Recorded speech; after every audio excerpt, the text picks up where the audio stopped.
I want to tell the woman across from me that if you spritz air freshener into your purse, it will no longer smell so purse-like. But see, then I would have to explain how I am afraid of the smell of new items. And just this morning I confessed how I am afraid it is saliva coming out of the shower spigot, so I don't want to push it too far with her. She is blonde. Like if you buy your child a new pair of Mary Janes, the leather strap smells like a leather strap and I cannot abide it. This woman across from me has a voice like what I imagine butterscotch would sound like were it not the hardened diarrheal turd I am convinced it to be. Her face is like what a baby's face would look like should it suddenly become attached to an adult head. My husband drank 4 tequila sunrises at the holiday party and informed me she was attractive. Later he vomited down his tie. I threw that tie away because that was the month my washer and dryer became inhabited by ghosts of black men asking to fondle my gourds.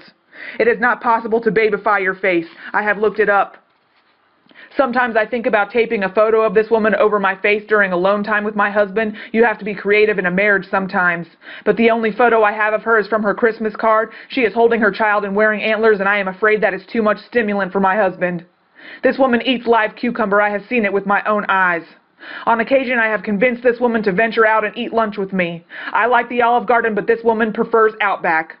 If we drive separate, sometimes I drop by the Olive Garden anyway. It disgusts me to see a grown woman eat a salad, but I am dedicated. I forgive this woman each time, though I know the flecks of lettuce are slowly disintegrating her esophagus. You can't save everyone. I have a blonde wig. It came packaged with the mermaid costume I bought for my child at the CVS the year she was in hiding. The wig does not fit my head, and that is what the glue is for. I wear that wig sometimes when I'm alone, and I make myself a salad of pretzels drizzled with Tabasco. I feel closest to the blonde woman in these moments. Sometimes I call the woman on the phone even though she is right across from me. I say, I see you. If you wait for this woman to visit the ladies, you can sit in her chair. It does not know who is sitting in it despite what you may believe. I once ate this woman's pen cap from the warm womb of comfort I know her chair to be. I was chewing it as I had seen her do, but then I lost control. I was not popular in high school. I watched prom from the safety of the front seat of my father's car. I used binoculars. After, I went to the Denny's and watched them all from a booth at the back. I used binoculars. I met my husband on the internet. He was the only other person afraid of wind aside from me that I could find.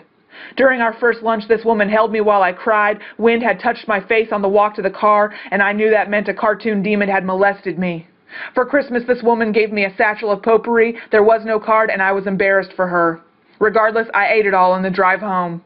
I gave her a coupon for a friendship snuggle. It was easy. I printed it off the internet. I also emailed it to her.